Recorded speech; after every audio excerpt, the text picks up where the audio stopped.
Assalamualaikum warahmatullahi wabarakatuh. Perkenalkan, nama saya Firda Tasya Agustina dengan NIM 1902-124536. Saya dari jurusan Manajemen Fakultas Ekonomi Universitas Riau.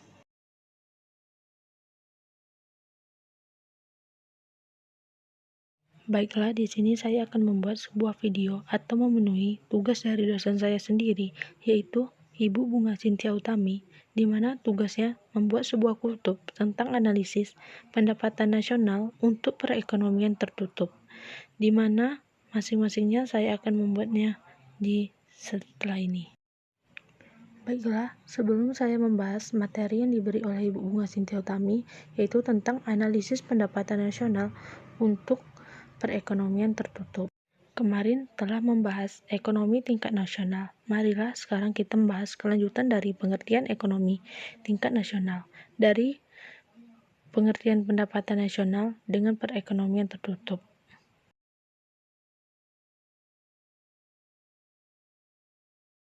Di sini saya sedikit menjelaskan pengertian pendapatan nasional dengan perekonomian tertutup sederhana dua sektor. Ada 5 hal. Yang pertama itu upah atau gaji, yang kedua pendapatan dari seseorang, yang ketiga keuntungan perusahaan, yang keempat pendapatan bunga, yang kelima pendapatan sewa.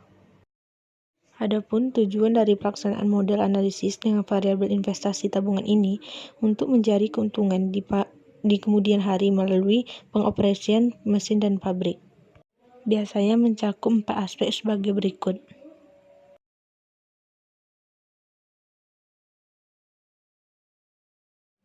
Yang pertama itu data PDB, yang kedua itu neraca arus dana.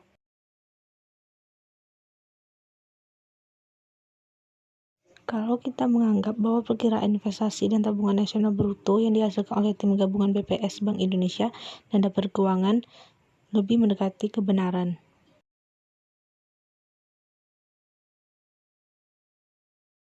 Salah satu masalah jangka pendek dalam ekonomi yaitu inflasi, pengangguran, dan neraca pembayaran.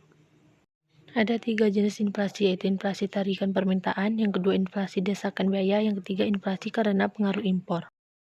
Bagi negara yang perekonomiannya baik, tingkat inflasi yang terjadi berkisar antara 2-4% per tahunnya.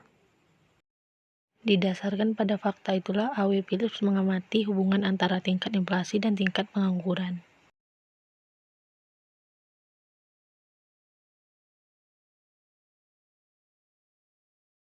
Hal ini disebabkan karena penambahan tenaga kerja baru jauh lebih besar dibandingkan dengan pertumbuhan lapangan kerja yang dapat disediakan setiap tahunnya. Jadi, pengangguran merupakan salah satu masalah utama dalam jangka pendek yang selalu dihadapi setiap negara. Karena itu, setiap perekonomian dalam negara pasti menghadapi masalah pengangguran, yaitu pengangguran alamiah.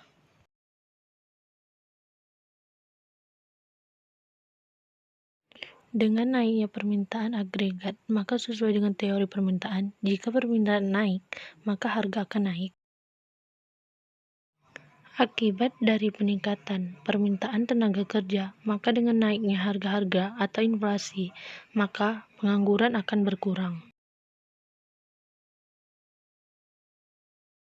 Dalam ekonomi makro, tabungan adalah pendapatan masyarakat yang tidak digunakan untuk kegiatan konsumsi.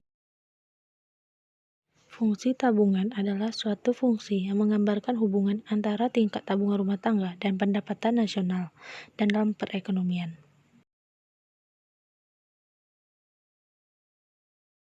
Ada contoh kasusnya. Yang pertama itu, keluarga Pak Ahmad mempunyai penghasilan 7 juta sebulannya, dengan pola konsumsi yang dinyatakan dengan fungsi C sama dengan 1 juta tambah 0,80 Y. Berdasarkan data tersebut, hitunglah besarnya tabungan keluarga Ibu Tutik.